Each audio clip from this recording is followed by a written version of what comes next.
महान सोरगोनि आफा इसोरा बाखनाय जाथों। सिगाङावनो आंनि बरसानि फुंखा इउटुब चेनेलाव नोंथांमोन बयखौबो बरायना लाग्रोनाय जाबाय आरो आंनि गाहाम हामलायनायखौ प्रभु जिसुनि मुङाव जासि हरग्रोबाय। आसा खालामो नोंथांमोनहा बयबो मोजाङैनो दं होननानै। जों दिनै सोलोंगोन इसोर हामजाथारै माखासे बिसयफोरनि सोमोन्दै। इसोरा मा बिसयखौ सैनो हाथारा बेखौ मिथिगौ ने ख्रिस्टनियाव अनलायग्रा आंगो लोगोफोर? जों गोथार बाइबेलाव नायनि बोसोन बिजाबनि 6 अयदा 16निफ्राय 19 पदसिमाव बेबादिनो लिरनाय दङ। बे 7 बिसयफोरखौ फोरबुआ सैनो हाथारा। बेफोरनो जाबाय दुगा सोलायनाय, दाय गैयै मानसिखौ नासयनाय, हामै खायदा खालामनायफोर, इनाय मावनाय, नंखाय साखि गसंनाय, गोसो फुदुंनानै गावनि लोगोफोरखौ सैहोनाय। ख्रिस्टनियाव अनलायग्रा आंगो लोगोफोर, बे 7था बिसयफोरखौ एबा कारेक्टारखौ इसोरा मुगैयो। जों नायनि दुगानि चरित्रखौ।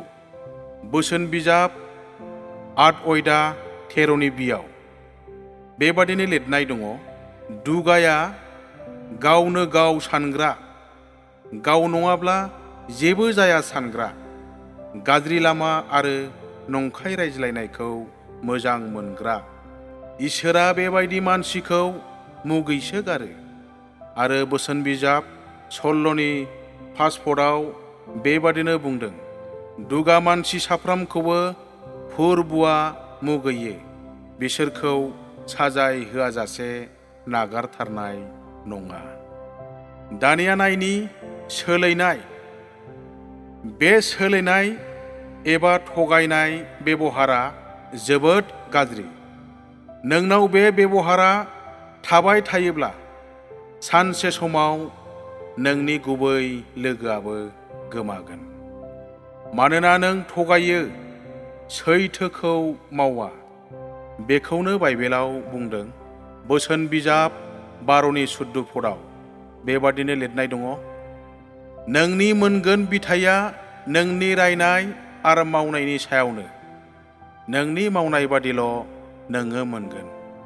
दाबिदाबो बेखौनो बुंदों, नोंनि बाथ्रा बादि साबधान जाब्लासो। 119नि 9 पदनि बियाव। आरो बोसोन बिजाब 20 अयदा 21 पदआवबो बेबायदिनो बुंदों, सोलायनानै नोङो सम्पति खालामनो हागौ, आन्थाय बेयाव सावा थाफायो। बेखायनो ख्रिस्टनियाव अनलायग्रा लोगोफोर, जों बेफोरबायदि गियाननिफ्राय गोजान जाथारनांगोन। जों दानिया नायनि दाय गैयै मानसिखौ नासयनाय। बे बिसयआ दानि मुगायाव जाफ्लायबाय थानाय बिसय। गोबां मानसिफ्रा गुबुननि दायाव जिउ गोमानांबाय। मावदोंमोन गुबुन सासेया, नाथाय बिनि दायावनो लेथाय जानानै थैनांबाय गुबुना। थिग बेबादिनो गुबुन सासे मावनायनि दायाव दाय गैयै गुबुन मानसियासो भुगिनांबाय। दसि मावथारैखौ दसि खालामनाय, बुग्लिनाय, सै होनाय, बुथारनाय, बेबायदि जाथायफ्रा गोबां जाफ्लायबाय। नाथाय गोसोखां दुष्ट मानसिफोर, नोंसोर मानसिखौ मावखोमानो हागौ, इसोरखौ हाया। बोसोन बिजाब 15 अयदानि 3 पदआव बेबादिनो लिरनाय दं, नों मोजां मावब्लाबो नुयो आरो गाज्रि मावब्लाबो नुयो। आरो बोसोन बिजाबनि 17 अयदा 15 पदआवबो बेबादिनो बुंदों, दाय गैयैखौ दाय गोनां खालामनाय आरो दुष्टखौ हगारनाय, बे मोननै बिसयाबो फोरबुजों मुगैजानाय। बेखायनो बेखौ मावग्राहा गथारनाय नङा। ख्रिस्टनियाव अनलायग्रा आंगो लोगोफोर, हामै खायदा खालामनायफोर। बे हामै खायदा खालामनायफ्रानो जाबाय लुथिनाय आरो सिखाव खावनाय। नाथाय इसोरनि बोसोना जोंखौ बुंदों, ओंखारलांनाय 20:15 पदआव, नोङो सिखाव दाखाव। बे हुकुमानो 10 हुकुमनि मोनसे ख्रिस्टनियाव अनलायग्राफोर।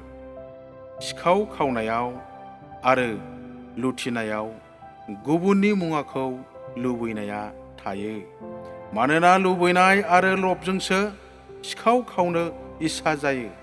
बेखायनो इसोरनि 10 हुकुमाव बुंदों, ओंखारलांनाय 20:17 पदआव, नोङो फाराफुरुसिनि मुवाफोरखौ दालुबै, मानोना लुबैनायाव पाप दङ। इनाय मावनाय। जों नायनि इनाय मावग्राफोरनि सोमोन्दै बाइबेलाव इसोरनि बोसोना मा बुंदों। बोसोन बिजाब 15:17 पदनि इयाव बेबादिनो लिरनाय दं, इनायजों खामायनाय थाखा फैसाया नखरखौ नस्थ खालामो।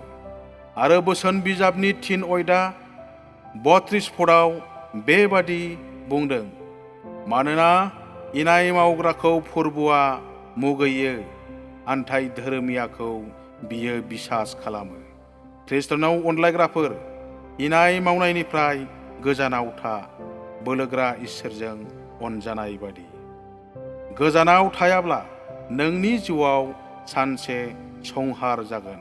मानोना इनायजों खामायनाय रां रुफा, धोन दौलत, सम्फथिया नोंनि नखरखौ गोजोन सुख सान्थि खालामनो हाया। बे सम्फथिफ्रा नोंनि नखरखौ नस्थसो खालामगोन आरो संहार जागोन। बोसोन बिजाबनि 15:9 बेबादिनो लिरनाय दं, न्यायखौ मावग्रा जादो, फोरबुआ नोंखौ अनगोन आरो बोर होगोन। नंखाय साखि गसंनाय। बे नंखाय साखि गसंनायनि सोमोन्दै जों बयबो मिथिखागौ। मानोना 10 हुकुमनि गेजेरनिफ्राय मोनसे हुकुमखा। जों बाइबेलाव बेखेवनानै नायब्ला नुयो, ओंखारलांनाय 20:16 पदआव बेबादिनो लिरनाय दं, गावनि फाराफुरुसिनि जेङा नंखाय साखि दागसं। ख्रिस्टनियाव अनलायग्राफोर, जों नंखाय बुंनाय, नंखाय रायनायखौ नागारनांगोन। मानोना बेफोरबादिखौ फोरबुआ मुगैयो। बोसोन बिजाब 12:22 पदआवबो बेबादिनो लिरनाय दङ, नंखाय रायग्राफोरखौ फोरबुआ मुगैयो, आन्थाय जायफ्रा गावसोरनि बाथ्राफोरखौ लाखियो बिसोरखौ हामजायो आरो बोर होयो। आरो गितफोरनि 119:9 पदआवबो बेखौनो बुंदों, जोहोलावफ्रा गावनि सलनखौ माब्रै फोसाबनो। बिनि फिननायानो जाबाय, नोंनि बाथ्रा बादि साबधान जाब्लासो। गोसो फुदुंनानै गावनि लोगोफोरखौ सैहोनाय। ख्रिस्टनियाव अनलायग्रा आंगो लोगोफोर, बेफोरबायदि गाज्रि आखुनि मानसिफोरनि थाखाय इसोरनि बोसोना मा बुंदों। जों नायनि बोसोन बिजाब 26:27 पदआव बेबादि बुंदों, जायफ्रा गुबुनखौ फानाव खोख्लैनो हास्थायो बिसोरो गावसोरनो नांफिनो। जायफ्रा बुंफ्लायो बिसोरनो संहार जायो।